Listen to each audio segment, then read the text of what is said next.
বিসমিল্লাহির রহমানির রহিম। আসসালামু আলাইকুম ওয়া রাহমাতুল্লাহ।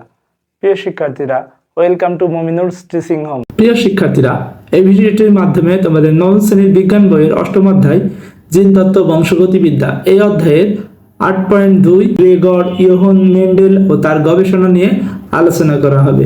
ভিডিওটি তোমাদের জন্য নতুন, তাই অনেক গুরুত্বপূর্ণ। অনুরোধ থাকবে ভিডিওটি না টেনে সম্পূর্ণ ভিডিওটি দেখার জন্য। আমরা চলে যাচ্ছি মূল আলোচনায়। Audio Jungle.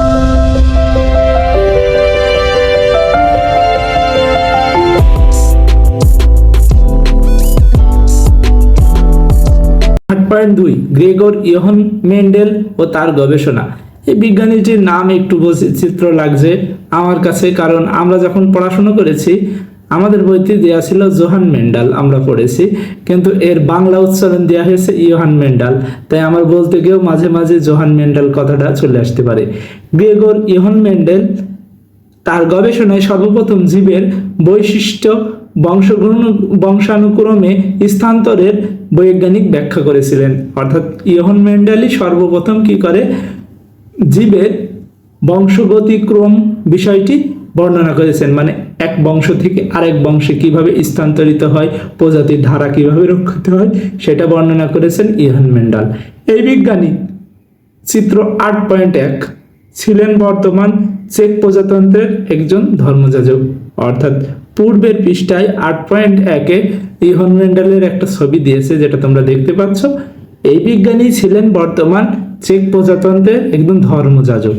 ধর্মযাজক দেখো কি, ধর্মযাজক মানে যারা আমরা এক কথায় ফাদার বলে ডাকি খ্রিস্টানদের, তাদের কথা বলা হয়েছে। দীর্ঘ 7 বছর তিনি মটরশুঁটি বিভিন্ন বৈশিষ্ট্য পরীক্ষা নিরীক্ষা চালিয়ে বংশগতি সম্পর্কে তার মতামত প্রকাশ করেন। তাহলে কয় বছর? 7 বছর সময় নিয়ে তিনি মটরশুঁটি নিয়ে পরীক্ষা নিরীক্ষা করেন এবং কিছু মতবাদ প্রকাশ করে যান। মতবাদ বিষয়টা কি? কিছু বৈজ্ঞানিক ভিত্তিক পরীক্ষালব্ধ প্রমাণ, যেগুলো পরীক্ষা করে সঠিক কিছু উত্তর পাওয়া যায়, সেই বিষয়গুলোকে বলা হয় মতবাদ। এরপরে এখন দেখো, এই মতবাদগুলো পরবর্তীতেও পরীক্ষা হয় এবং পরীক্ষা হওয়ার পরে যদি এগুলো সঠিক রেজাল্ট পাওয়া যায়, তাহলে সেগুলো তোমার বিজ্ঞানের স্বীকার্য বলে অনুমিত করা হয়। এরপরে বলা হয়েছে কিন্তু মেন্ডেলের প্রকাশিত নিবন্ধনটি তার মৃত্যুর আগ পর্যন্ত লোকচক্ষুর অগোচরেই রয়ে যায়। অর্থাৎ মেন্ডেল যে গবেষণা করেছিল, এটা সামাজিক গণমাধ্যম পর্যন্ত সবার মাঝে পৌঁছাতে মেন্ডেল বেঁচে থাকাকালীন সময়ে সম্ভব হয়নি। মেন্ডেলের মৃত্যুর 16 বছর পর হিউগো দ্য ভিস, কার্ল কারেন্স এবং এরিক স্কেরমেক নামে 3 জন বিজ্ঞানীর পৃথকভাবে কিন্তু একই সময়ে মেন্ডেলের গবেষণার ফলাফল পুনরাবিষ্কার করেন। 3 জন বিজ্ঞানীর নাম বলেছে যারা মেন্ডেলের মতোই একই গবেষণা করেছিলেন। আশ্চর্যের বিষয় হলো, এই বিজ্ঞানীরা তাদের সকল পরীক্ষা নিরীক্ষা শেষ করার পর মেন্ডেলের গবেষণা সম্পর্কে জানতে পেরেছিলেন। এভাবে মেন্ডেলের গবেষণার মাধ্যমে বংশগতির মৌলিক সূত্রের আবিষ্কার ও প্রকাশের মাধ্যমে যে ভিত্তি রচিত হয়, তার উপর নির্ভর করে জীববিজ্ঞানে বংশগতিবিদ্যা বা জিনতত্ত্ব নামে একটি গুরুত্বপূর্ণ শাখার বিকাশ ঘটে।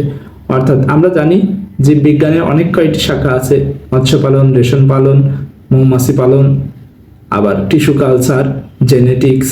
এই এমনই হিসেবে জেনেটিক্স বা জিনতত্ত্ব একটি কি হয়, প্রকরণ সৃষ্টি হয় বা শাখা বিভক্ত হয়। এই কারণে মেন্ডেলকে বংশগতি বিদ্যার জনক, ফাদার অফ জেনেটিক্স বলে অভিহিত করা হয়। এই সেজন্য মেন্ডেলকে কি বলা হয়? Father of genetics. প্রিয় শিক্ষার্থীরা, এতটুকু আলোচনা ছিল এই ভিডিওতে। তোমাদের এই ভিডিও নিয়ে কোনো প্রশ্ন থাকলে কমেন্ট বক্সে প্রশ্ন করতে পারো। মন দিয়ে পড়াশোনা করো। তোমাদের সকলের জন্য শুভকামনা রইল। আসসালামু আলাইকুম ওয়া রাহমাতুল্লাহি ওয়া বারাকাতুহু।